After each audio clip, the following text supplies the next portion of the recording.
From Tally to Cali, It's time to wake up. Wake up! Wake up! Warchant.com is your ultimate Seminole sports source. And this is Wake Up Warchant, presented by Corner Pocket Bar and Grill. One ball, corner pocket. Now here's Warchant.com's Aslan Hajavandi. And Corey Clark.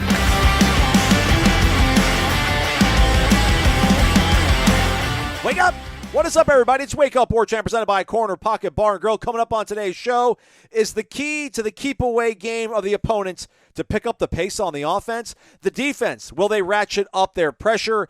And can the return of some injured players help Florida State stabilize as they get ready for the second half of the season? Wake Up Warchant, presented by Corner Pocket Bar and Grill. That's in Tallahassee, Florida. CPTallybar.com, the website. You can always hit the QR code on your screen to go right to the website. You can place your order to go if you're on the run, but it's Tuesday. Take your time all day long. Tacos, not just a lunch special, all day long. Tacos, soft shell, hard shell, chicken, or beef, complements the Tuesday night trivia that's going to go down at 7 o'clock. Corey Clark, will you be there to take on all comers? Of course I will, buddy. If I'm in town, I'm going to be at trivia. So, yeah, I'll be there. I'll be there representing. We won. I think we won the last time we played. Sounds right. Yeah, that seems right. So we got to defend our title. We vacated it, I guess, last week, but we're back to defend our crown. You should carry a belt with you, like one of those old, like the old 1980s WCW heavyweight championship belt. If I buy it for you, will you just walk around and CP with it? Like strapped over your shoulder, not around your waist, but over your shoulder, just walking around with the belt, with the strap over your shoulder. Yeah, if you buy me one, sure. Okay. Either Stephanie or I absolutely will do that. Okay, I like it. Check it out, Corner Pocket Bar and Grill. Check out Warchant.com. It's your ultimate Seminole sports source. It was an off week last week, but we didn't take time off. Plenty of content over on the site throughout last week, and ramping back up for this game coming up on Saturday as Florida State comes off the bye, taking on Virginia Tech, 3:30. ABC, ESPN, I should know, but it's 3:30. Tune in. You'll find it. Yeah. Check a guide, folks, or be there. Yeah. But check a guide. It's going to be on one of those stations. Yeah, so plenty going on over there. Headlines coming up later today, so tune in for that. All right, Corey, I don't know, maybe the biggest takeaway wasn't the injuries, but that's probably the most pressing or most salient thing that we can kind of get to and wrap our arms around that's not as esoteric about, dialing up blitzes and philosophies and things of that nature. Akeem sounds very encouraging, dare I say probable. Robert Scott, maybe questionable, but maybe Syracuse, he gets bumped up to probable. Those are the two names that we did hear, I guess, that resonated the most, but obviously Deuce Spann sounds like he's back in effect. Didn't realize he was not part of the plans last week. We did see him practice. And Ja'Kai Douglas, who got hurt in the preseason, or did he get hurt in the spring? No, preseason, right? The first day of camp. Yeah, like period 3-2, I think. Period 3, like first period of the first practice, essentially. So he's on the mend as well, too. What does that mean? Does it buoy hopes that Florida State can get back to what we thought they were going to be and what they played like in those high points of their 4 wins? Well, and what I thought was interesting was that I think Norvell was asked about Deuce and Ja'Kai because they're on the sheet, the depth chart. But he brought up Kentron too. And look, as you guys have been at the games, Kentron has not played. He has been not available to play. He has practiced, but he has not been in a game. If whatever's ailing him can be, if he can come out of that he might be a piece that we haven't even talked or thought about because. I mean, look, man, he was probably the best overall receiver they had in the spring. Yeah. Johnny's Johnny, and he didn't practice all the time, but Kentron was out there every day making plays every day, and he was really on pace for I thought, a good season. Got banged up somewhere along the way, but he could be a really nice piece because, it seems clear to me, I could be wrong, it seems clear to me that right now, as we sit here, early October of 2023, Deuce Spann is not an answer as a wideout on the outside. He can do some things. You can hand him the ball. I barely can throw it. But he has not made much of an impact at all at wide receiver as a backup to Johnny and Keon. 88's different. 88's made plays before. He's a more natural receiver. You guys didn't get to see him in the spring, but I'm telling you, he was very good. Really, really impressive. Not Keon good, but good. So I think that would add more than just depth. I think that adds a playmaker. And Ja'Kai too, maybe, man. They really like Ja'Kai. I think people could rightly say, what does it matter? He's only going to throw to these two guys anyway. But I do think just adding more bodies to that position, good players, will help everything. And if they play faster, maybe they get more guys at bats and get them shots with the ball. Do they need more weapons, though, that make their living between the numbers and the boundary? Isn't it the middle of the field that's kind of calling for, more production, more looks? Yeah, well, that would be Ja'Kai, right? Ja'Kai's a guy that has shown the ability to get open for first downs, and obviously he's got a couple of huge plays under his belt since he's been at Florida State. The one before the 4th and 14 against Miami, he's caught. I think he had a touchdown Notre against Dame. Clemson last year. He had a big one against Notre Dame a couple years ago. Yeah, that guy can make plays, and he's a bit of a nightmare for somebody having to cover him in space. He's really tough to cover. We've talked about that plenty. And also, not to specify, but what makes him dynamic, like his lower body, that's not what was banged up. So there you go. Seems like you did specify there. Well, didn't you really didn't. You kept it above the belt. Yeah. I gotcha. So yeah, man, I think Ja'Kai could be somebody that may, Jordan clearly seems to trust him. But how much are they going to be on the field for it to matter? And I mean, like, they do so much two tight end stuff and sometimes 3 tight end stuff. There's not a lot of time for other backup receivers to get on the field. I do think, I think Kentron is the guy that the fact that Norvell mentioned him made me think, oh, is he getting closer to playing than we would have thought? Because he mentioned him almost unsolicited. He did. I think it was unsolicited. It was, yeah. So that makes me think that Kentron might be closer to getting back. And Kentron's a guy that, okay, if Johnny's tired, if Keon Coleman's tired, if they twist an ankle and have to sit out a series, that guy can come in there. And while he's not those guys, he's pretty darn good. And that would be nice to have somebody like him. I think Williamson's pretty good too. It's been a couple of odd games. I was thinking about that on Monday. That you want to get Williamson. I know Deuce wasn't available apparently, but you want to get Williamson, Portier if he's there, Destin Hill, Winston Wright. You want to get them the ball. You want to give them a chance to go make plays. You want to spread the wealth. But when you're in a much closer game than you need to be on the road, you're going to throw to your guys. Your main guys. And when you're in Clemson, that's not the time really to say, let's feed Darian or let's get Destin Hill going.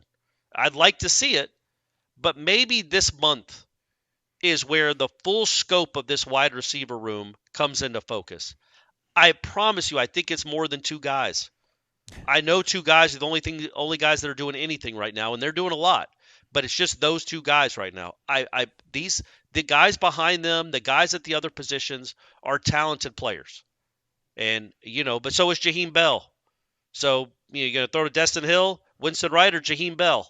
It seems like for whatever reason that's the decision that's being made right now. And they're throwing to the tight ends and not so much the slot guys.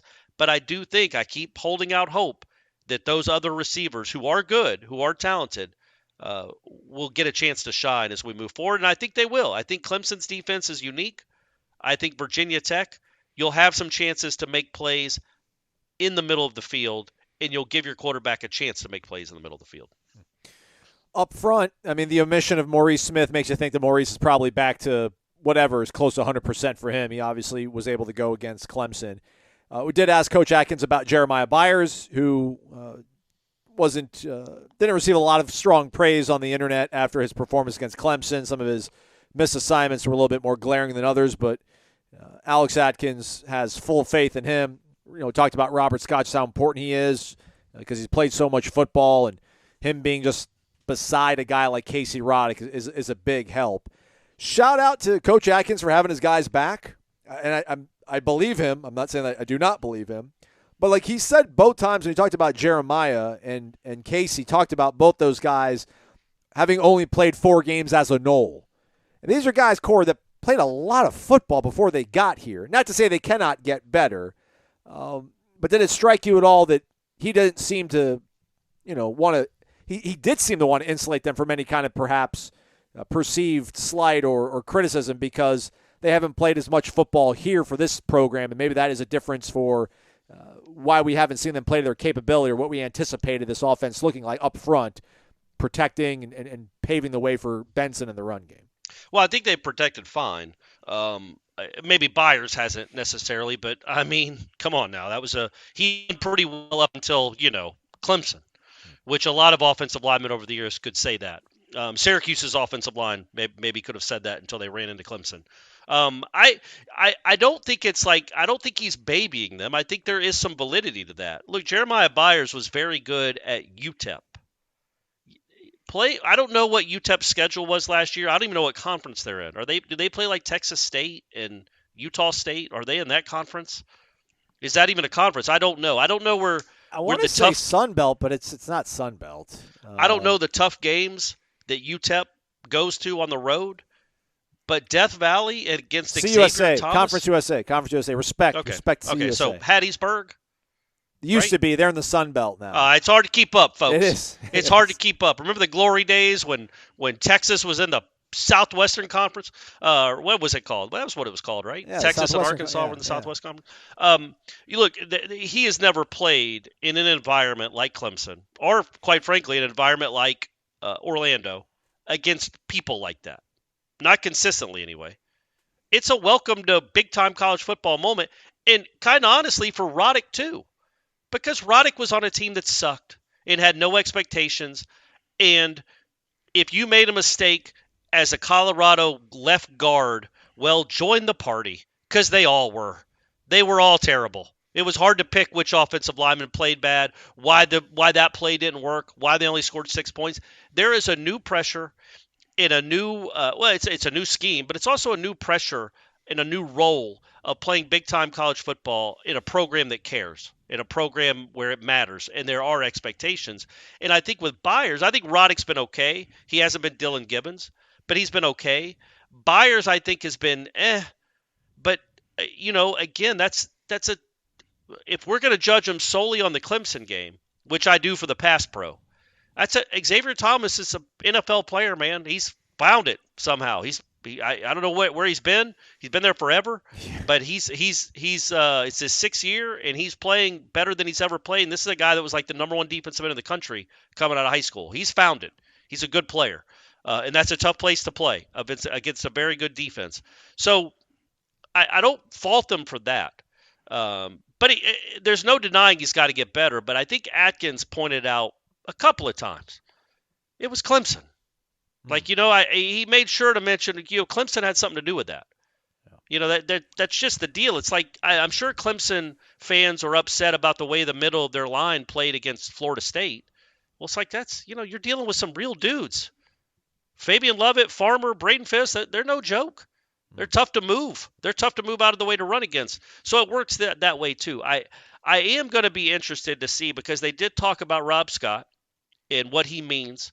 Not just, I thought it was a good answer, not just what he means as far as being back at his talent, but also the way he can communicate. And he is, it's a cliche, but with him, it's got to be true. He's a coach on the field.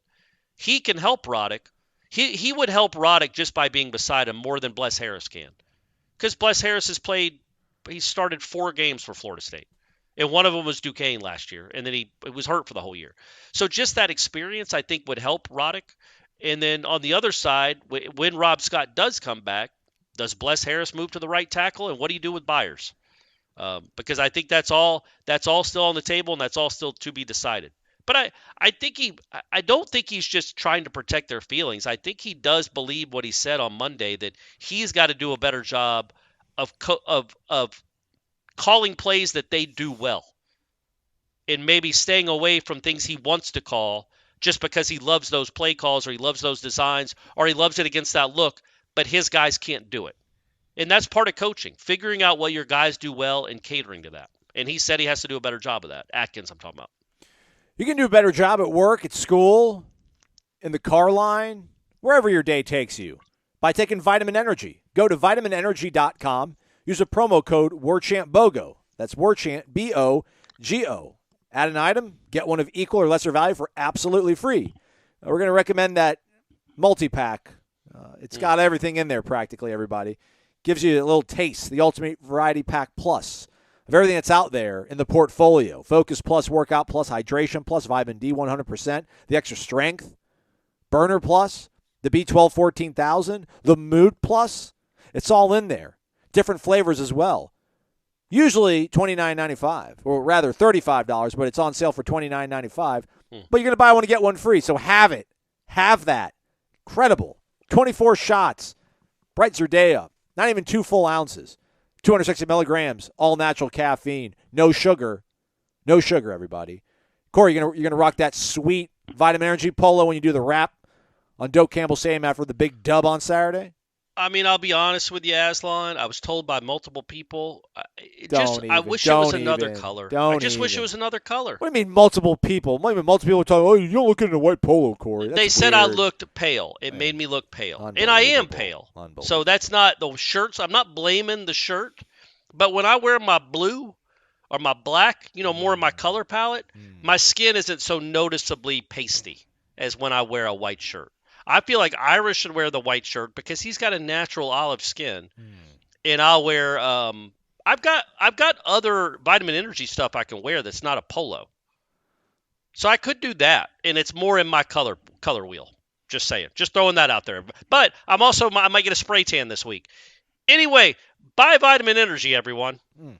VitaminEnergy.com. Promo code WARCHAMP, BOGO, B-O-G-O. Shaking and taking. VitaminEnergy.com. Anything else offensively to make note of, Corey, before we pivot to the defense? I did like that Atkins said that they need to play a little bit faster. Okay, we can explore that space. That was, I feel like we're going to have someone from Irish O'Fell on the site here probably the next few days about playing with, not so much, they're not playing with pace, but just like the limited amount of opportunities they get and what that maybe does for you psychologically when you know you're probably going to get the ball once. Well, yeah, there's that, but they also don't play with pace even when they have the ball. And, I wrote a column about 4 things I wanted to see coming out of the bye week from this team. One of them was all about the stadium operations and what they're doing with that video board and the music. They've had a month to clean that up. Let's go. But I don't need to see punting stats, everyone. But anyway, when it comes, they're 113th in the country in plays per game. That's criminal. For having the offense they have and the weapons they have, it would be nice to get all these other guys involved. Well, you only have the ball for 55 plays. It's hard. You don't want Johnny Wilson and Keon Coleman to be on the sideline for 22% of your plays if you're only going to run 55 of them or 60. So now part of that is that they have not been great on third down and extending drives. And as Norvell pointed out, they are a big play offense still. So they have a few, 3-play, 4-play drives, and then it's done. Or they have a 50-yard touchdown or a 40-yard touchdown or whatever. But also the defense not getting off the field. I looked it up, Aslan, and we'll get to this in a second, but the defense has had 2 3-and-outs against Power 5 opponents. So let's exclude the Southern Miss game. This defense has had 2 3-and-outs in the first half all season out of 15 possessions. Not great. Not great. 2 out of 15. They've given up 5 touchdowns, 2 field goals, and they had LSU drive all the way down the field on them twice, but got the big 4th down stands. But that's just, these other offenses are just swallowing the clock because your defense can't get off the field. That just has to change. You get your offense off to a better start. They get more rhythm, blah, blah, blah. But going back to the offense, so they're 113th in plays per game. And not all that is their fault, like we just said. But they're also 103rd in pace of play, snaps per second. That is where you can speed that up a little bit, man. I just think just make it 6 seconds difference in when you're snapping the ball, or 8 seconds. It doesn't sound like much, and it isn't. But over the course of a game, that's probably 4 or 5 extra minutes of time you have. I can't do the math real quick. If you snap the ball 60 times, 8 seconds quicker every time, that's 480 seconds, right? So that's 8 minutes, whatever. I can't do math, folks. But, I just think they have to realize what they are and that they have to look around the country. You don't have to play like Tennessee, but when you have an offense like this, and most specifically, Aslan, these next 4 weeks, maybe the rest of the season, who knows? You're going to be playing teams that are subpar talent-wise to you. And the best way a team can come in and level the playing field other than a rainstorm is to minimize the possessions. You don't want that. It's why North Carolina basketball played the way it played under Dean Smith and especially Roy Williams. The more possessions they had, the more he knew his more talented players would eventually take control and win the game. And that's kind of how it is here. You just can't go another first half where you get the ball 4 times. And I don't know, the defense has a lot to do with that. Go quicker. Just go a little bit quicker. Does that make sense? Well, how much, though, is it the opposition? I know we don't want them to dictate it, but substitutions, the pace of them making their substitutions, how much of that factors into these limited amount of possessions that Florida State has? Well, that does some, but you still don't have to be 103rd in the country in snaps per second.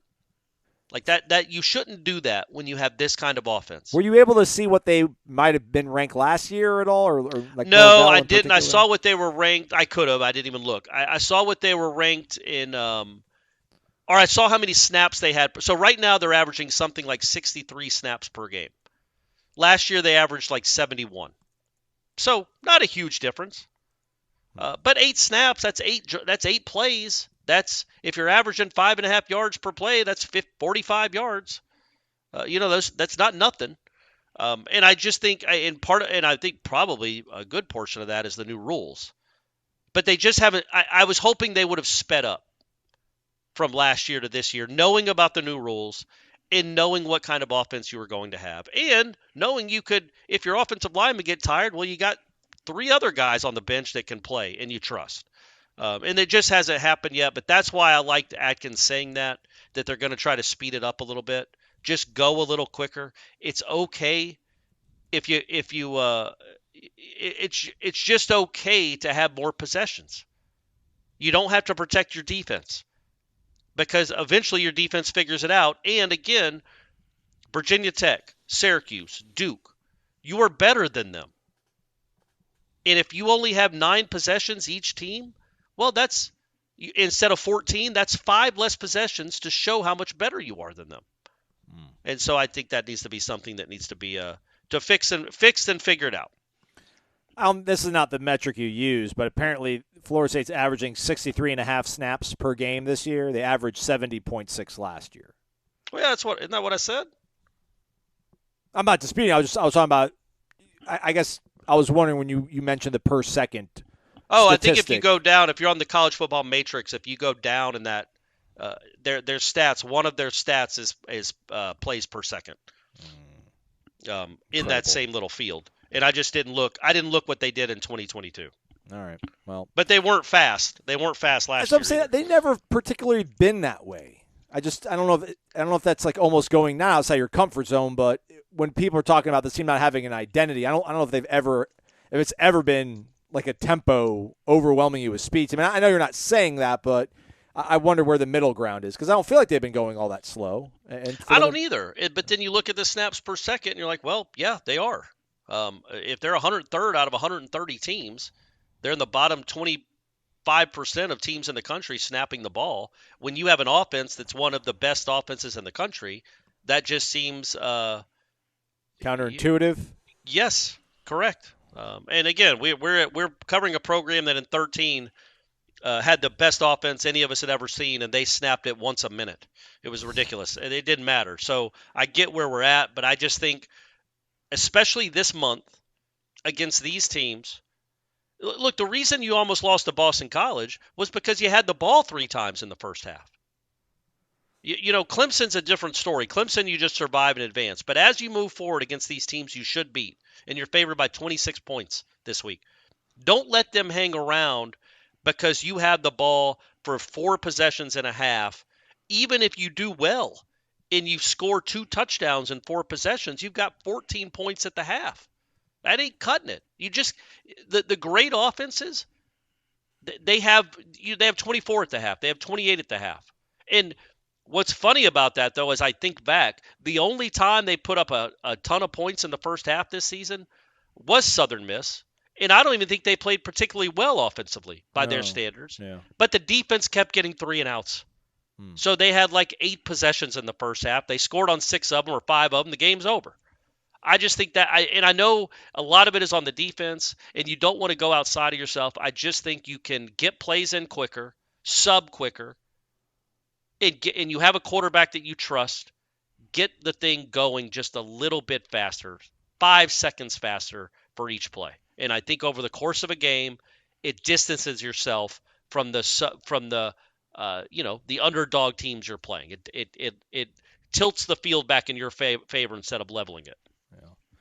It is interesting because I always remember how Hafley, the coach for Boston College, was saying that, it wasn't like overwhelming stat, but he said that he thought that Florida State was 3-10 whenever they had the ball for less than 26 minutes.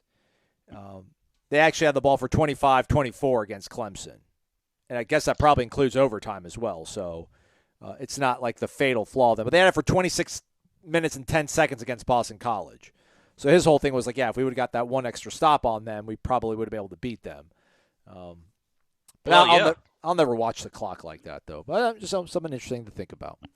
Defensively, I thought we teed up Adam Fuller to really go on a nice, effusive, monologue about Akeem Dent, what he means to the team, but he really didn't bite. No, he didn't. He didn't. So, but, clearly it would be better if he's back in the fold there, but I guess maybe the more interesting thing was him talking about pressure. Was that what caught your ear more so than him maybe not going over the top with talking about how valuable Akeem is to them? Because they have not looked all that great since Akeem came out of the game. But then again, Akeem did exit the game during a long completion as well. So that's true. Over him, yeah. That is correct. Ira asked him about Akeem Dent and what he means to the team, and he's like, well, he's played a lot of football. Yeah. Basically is what he said. But it wasn't like, screw Akeem, we don't need Akeem. It wasn't anything like that. I think he had a message for the young safeties. Like he turned a question into about Akeem Dent into he doesn't want these young safeties to think they have no chance to play. So they shut it down in practice knowing there's not a very good. He wants them to fight for playing time.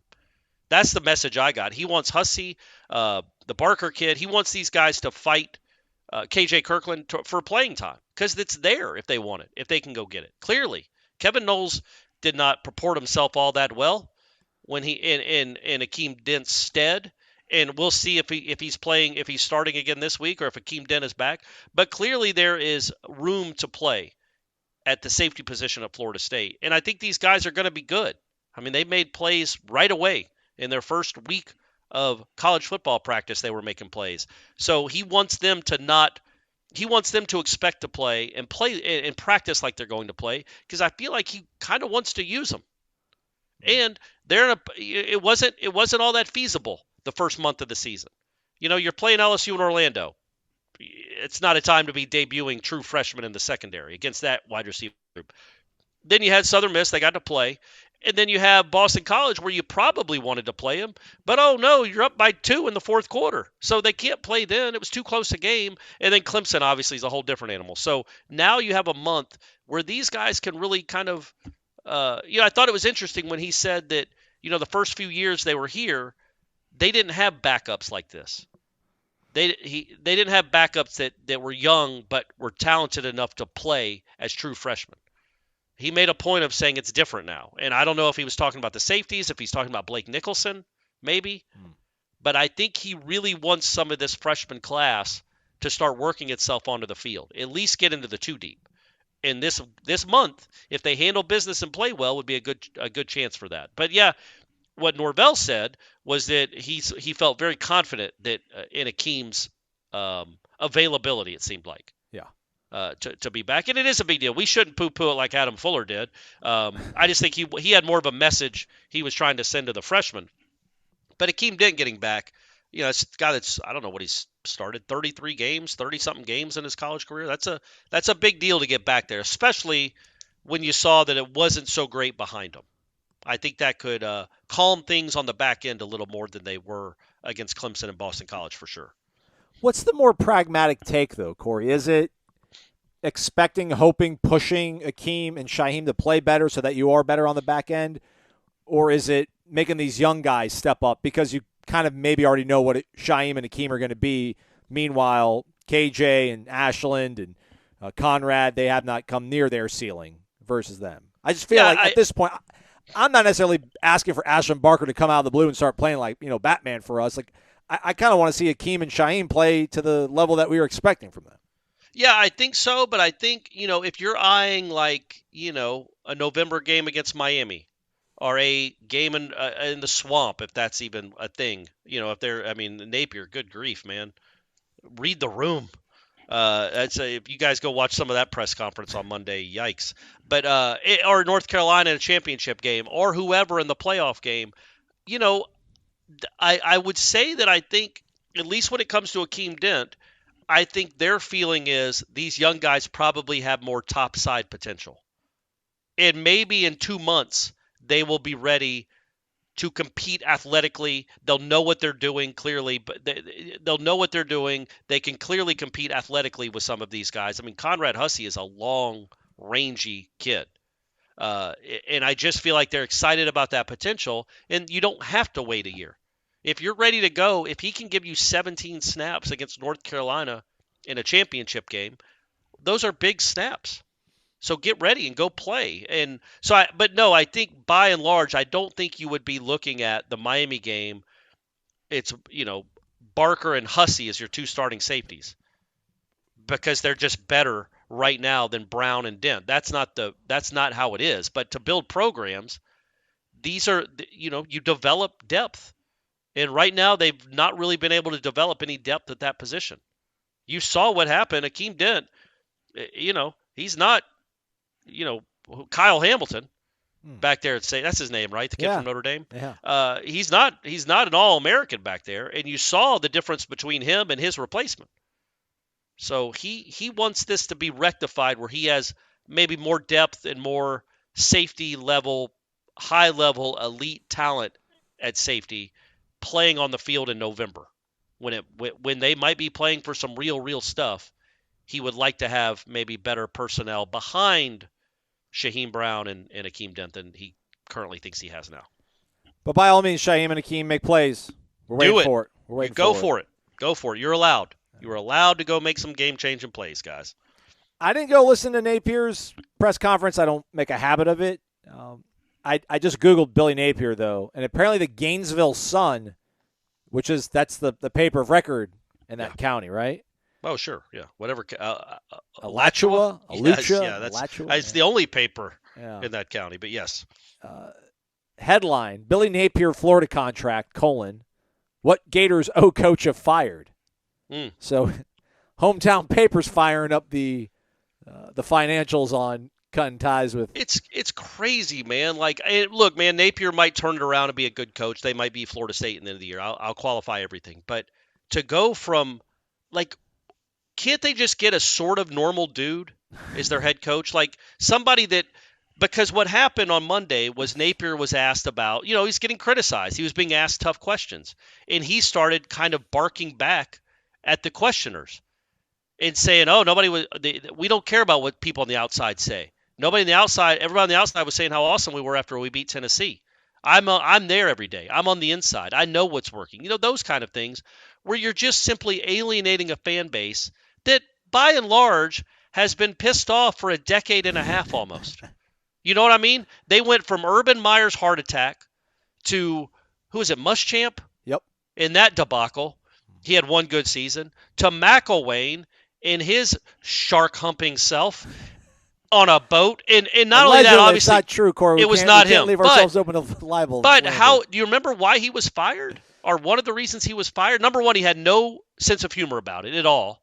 Well, because he talked about he was receiving death threats and he didn't provide receipts. Which was not true. Which was not true.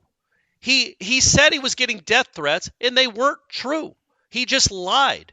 And then they go from that guy to this dude, who, again, might end up being great down there. I don't know. But that is not a good look when you they went Mullen. They went McElwain Mullen. They had weird-ass Mullen in between.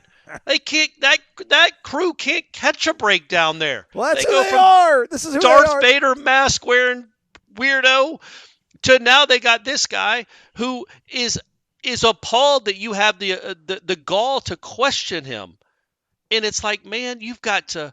Come on now, man. Like, recognize the room. Read the room just a little. And just handle it like nobody has had a rougher start at a big school, maybe in the history of college football, at a blue blood, than Mike Norvell.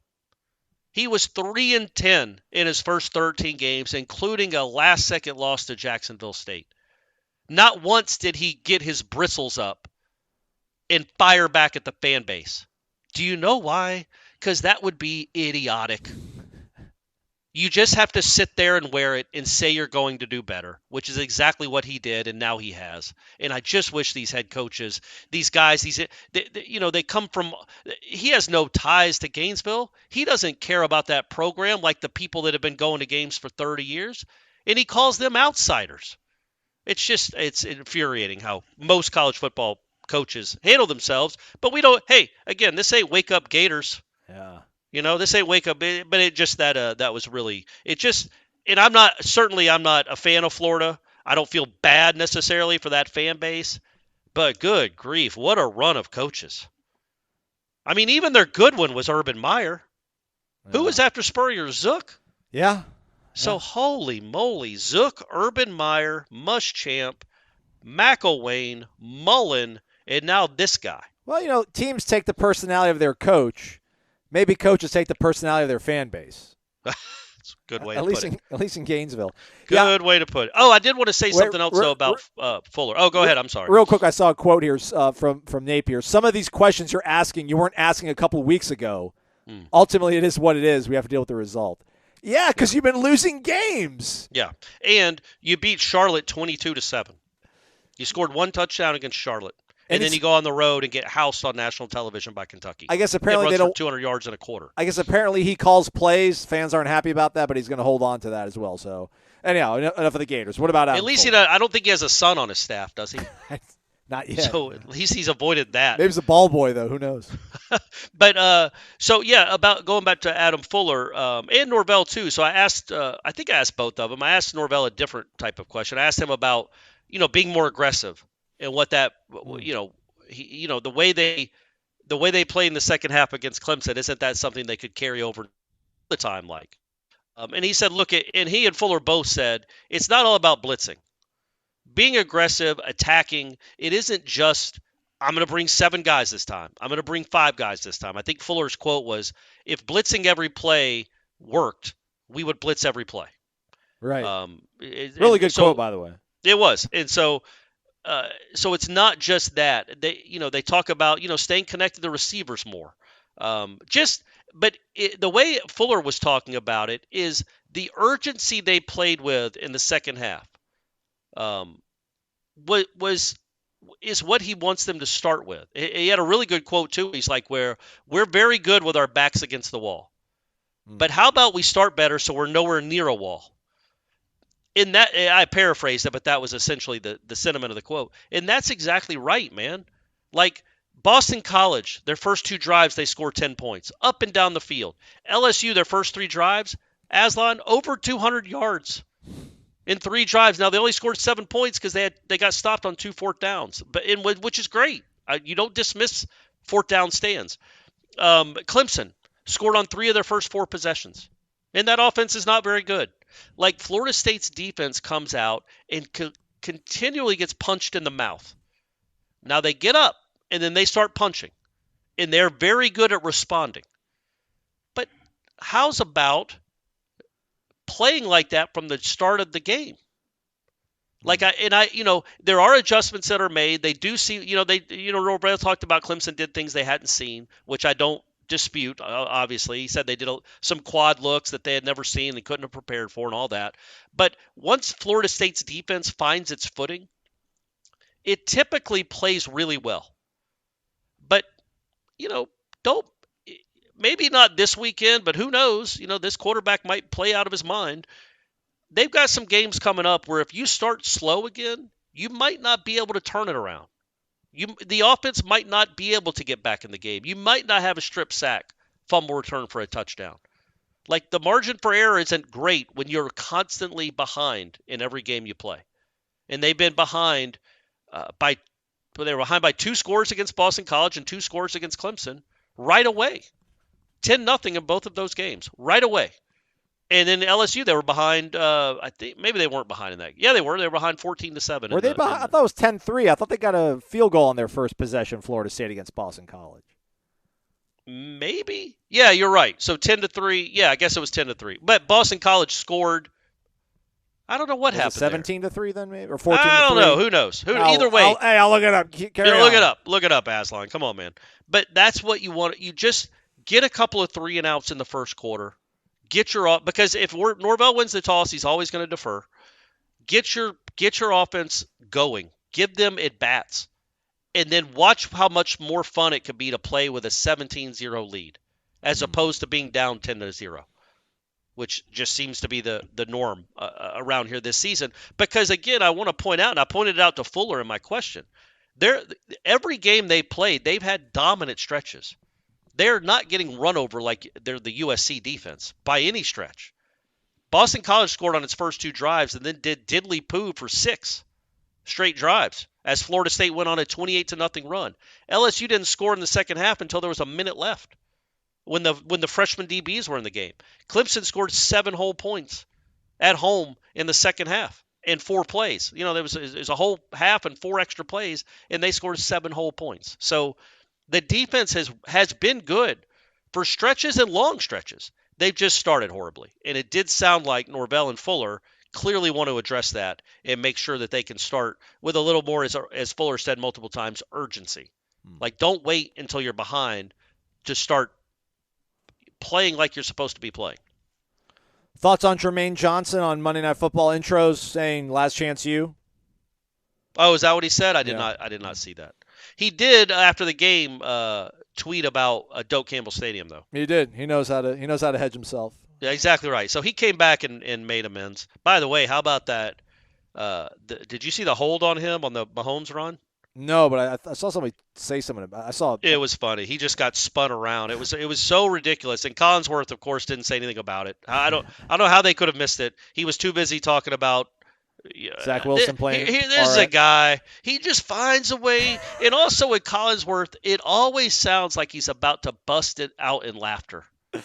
Every time he talks, he's up on the precipice of howling with laughter, and he's just trying to get one last sentence out before he starts dying laughing. Every sentence he says. But boy, he loved Zach Wilson too. Holy moly.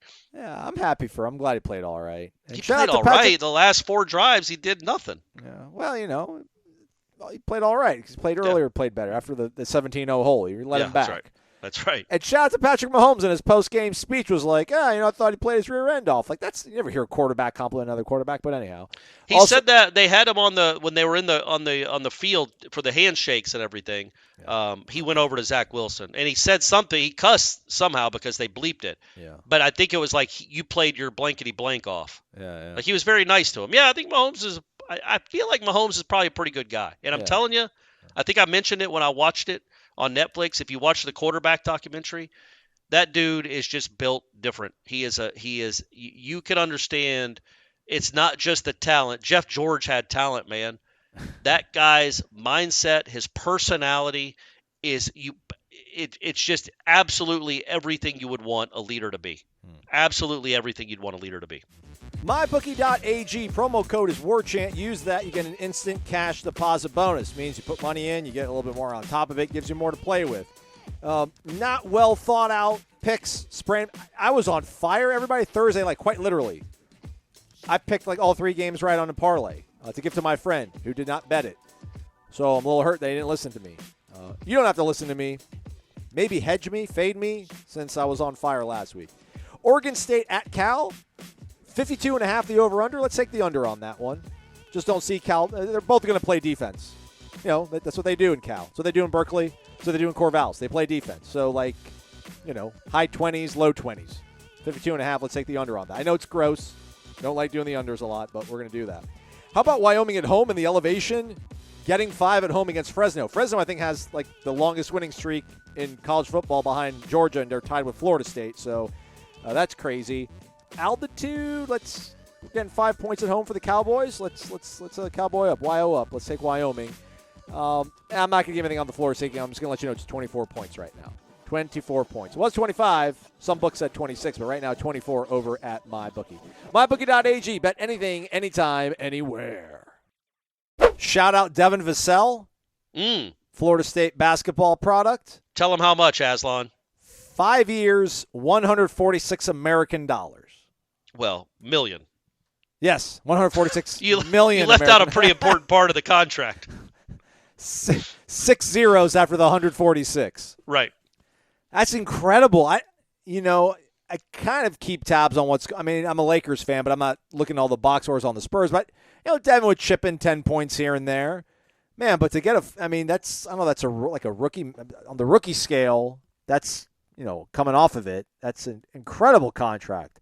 Yeah, I think it might have been like 2-star, 3-star, and now he's 9 figures. He was a 2-star when they offered him and he's committed. I think he worked his way up to a 4-star. But yeah, man, it's a really cool success story. Like Scotty Barnes, he's going to make a ton of money too, clearly. But he was the number 8 player in the country. Devin Vassell was a guy that like Georgia and Georgia Tech weren't even recruiting his junior year, and they're right down the road. And then Florida State swoops in, and he's going to be making $30 million a year. And, yeah, I think last year he averaged 17 or 18 a game. Really good player. Turned himself – and if you look at him now, you wouldn't recognize the body. Like he's just jacked. It's he's still lean, but he's jacked. He's put on probably 20 pounds of muscle. He's just a different dude, man. It's really cool. It's a really cool story for Florida State basketball fans. And I know you're out there. A guy like that was kind of unheralded, not kind of, completely unheralded. They thought they were probably going to redshirt his freshman year, especially because that team had so much depth and was pretty loaded. But he was so good they couldn't keep him off the court. And he helped them win a couple games that year and then turned into a great player his next year and now is making $30 million a year. And that's good for him. That's an NBA contract, boys and girls. That's guaranteed. He's going to see all 146 million of it. It's crazy. It is crazy. Like, and look, he's probably, I don't know what he is, the 50th best player in the world, 60th, I don't know, in the league, maybe. I mean, holy moly, the money they make. You look at like, I think Steph is going to make. These guys can make like $55 million a year now, or $60 million a year. I think there's 30 teams in the NBA. I don't know if he's like the 3 best players from every. I mean. With Wembanyama there, he's probably still in the top 3. But, I mean, yeah, I don't even – he might be like top 75 on the cusp of that, and that's the amount of money you make. But that's how incredibly difficult it is to be a professional basketball player, though. Yep. How it's what I like to call supply and demand. Well, there aren't many of them built like Devin Vassell, so they pay them when they get them. Oh, hey, last football thing. I don't think Coach Papuchis was with the program on Monday. Maybe took some things a little too literal. Does Florida State need to start or continue, rather, the Australian pipeline, Corey, when it comes to punters? I guess it wasn't the right platform, but Ira made fun of me when I brought it up after we were done. I can't remember what game I was watching, but they said that it was like 72 Division I punters are from Australia now. No way. That's a huge number. You could look it up. Maybe they were wrong, but I swear that's what they said. Okay. It was over 70 because I was like, wait, what? That's more than half. And then I was thinking, can we not teach Americans to run to their right and kick? Like we got to go all the way to another continent and give all these scholarships away to Aussies? Love you, Master Motto. He's been great. And Ira's point was they grow up playing that sport so they're more adept at it, which is, I'm sure, true. I don't know how many of all these guys, all the Australian punters, played Australian rules football, but clearly some of them did. But it's just crazy. It's like Brad Wing, the guy at LSU, I remember was like the first one, I think. Yeah. And then it's just exploded since then. And it reminded me of when I was growing up and every single major league team had a shortstop for the Dominican Republic. Every single one. Let's not go invest in cities in our own country. Let's go to San Marcos and DR and let's get all their best kids and develop them from the age of 12. So by the time they're 20, they can play Major League Baseball. Meanwhile, our guys are, playing other sports. They're playing basketball or they're at college. It's odd that it's just happened. Jobs. It's happened in our lifetimes. And I'm not one of those people. Please don't twist this. But it's bizarre that it's happened so quickly over the last 10 years or so, I feel like, that we just expect all these punters to be Australian. and nobody's really they play rugby in England and India, right? Are they not over there? Like, it's just this one guy in Australia. New Zealand. Cricket, maybe India might be a little bit Oh, more there you go, pronounced. right. But they have the one guy in Australia, I assume, that runs this huge facility that is just an absolute pipeline to America. As if they're preternaturally disposed to being great punters. The Aussie folks. They love swimming and they love punting. And tennis. Those are the three things that Australians do really well, apparently. Well, it's always crazy. Like with Polynesian players, like they're such a small percent of the world population, but they're like a huge percent of like NFL offensive defensive linemen. Yeah, maybe they are predisposed just to be complete bad these folks. Or the colleges are just like, who's the next one you got for me, Joey? And he just sends them over. Here's some stats for you, courtesy of the Washington Post. 34 of the 69 Power 5 schools have an Australian shouldering their punting duties. The New York Times, 12 of the 14 teams in the SEC carry Australian punters. And Forbes says that there are roughly, which I don't know why they say roughly, I mean, either there is or there isn't, roughly 75 punters on Division I rosters who got their start through Pro Kick, which is that facility in Australia that is the kingmaker of these golden-footed young men. I guess I'm not saying it's wrong, and clearly Mastromano is awesome. So, I mean, it's worked, but it's just bizarre. That's all. It's just a commentary how bizarre it is that out of nowhere, I mean, I think I was in my late 30s, mid-30s when this became a thing, and now, as you just said, 12 of the 14 punters in the SEC are from Australia. How many people live in Australia, Aslan? You know what I mean? Like, now that we got rid of the Colquitts, the punting dynasty of America, there's nobody left in America that can punt. So we have to go to Australia. 25.69 million people in 2021, says Google. So. Okay, all right. And there's how many in America? Like 350 million? Yeah. I feel like there's more. But, hey, they're doing a great job down there. I don't know what's going on, but God bless them. Florida State fans love their guy, for sure, except for the time, because he didn't know the rules, he ran over the first down line and punted it anyway. And cost his team a game. That's fine. Maybe if you'd grown up playing American football. That's not fair. Just kidding, Alex. You are having a great season, for real. You are absolutely having a great season. Been one of the unheralded because it's punting. But Lord knows they love punting at Doak, so right guy. But, man, that game he had against Clemson was a great game. Yeah. I mean, really flipped the field in a game where you needed to flip the field. I assume Clemson's guy was Australian too, though, so they just punted back and forth to each other. But he pinned him down at the 3 once or twice, I think, inside the 10. And last year he was great at it. So he's really been a nice addition to this program, for real. He really has, other than the thing at NC State that I won't ever bring up again. What I don't get is, Coach Papuchas was talking about, it's very rare, that the fact that they're able to kick both right and left-footed, is a threat. And it's like, why though? I mean, if you're a punt returner, aren't you just in the middle of the field? And if you see him flushing to the right, like all the coverage, everything is following the flow of that punter. So they're not, unless they're rolling to their right and then punting all the way to the left side of the field, I don't think they're doing it that way though. It's like, you still can identify what's going on there. It can't be that tricky, but what do I know? I'm not the guy that's the special I would teams think coach. maybe in case of a fake, like you would never expect Mastromano to, because he's right-footed naturally. Yeah. So if you're going to try to block the kick, you're going to come to his right because he's going to roll to his right. He might roll right into you. The USC blocked the Colorado kids. Well, that was a terrible punt by the Colorado kid, but he punted it off the kid's face mask. But he rolled to his right and punted right into him. I guess if you can roll to your left, it varies how they can rush you. And maybe if you do want to fake it, you run him to the left, and maybe there's nobody over there. And if there's nobody over there, he takes off. And if there is somebody over there rolling to the left, because nobody's expecting him to roll that way, because they haven't seen it on film, if somebody does approach him, he can then punt it.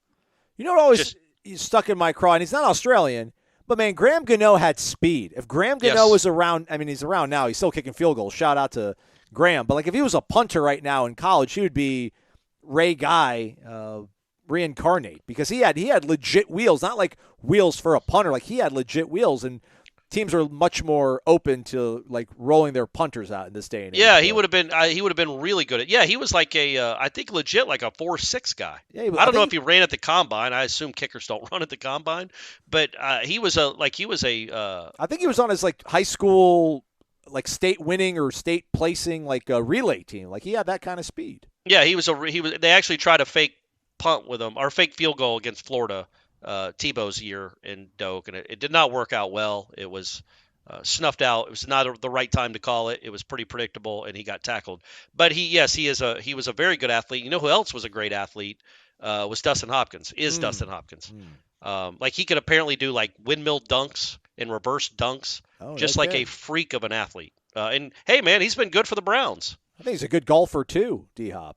Yeah, and so's Godot, I'm sure, man. These guys, it's just not fair. It's just not fair. Seriously. If Godot played in the 60s, he probably would have been an all-state halfback or an all-American halfback. Yeah. And now he's relegated to kicking, but he's an awesome kicker. He's just a really good athlete. And Hopkins, I'm telling you, the way the ball comes off that kid's leg is I said it back then, and people kind of thought I was besmirching the good name, well, at least the name of Sebastian Janikowski.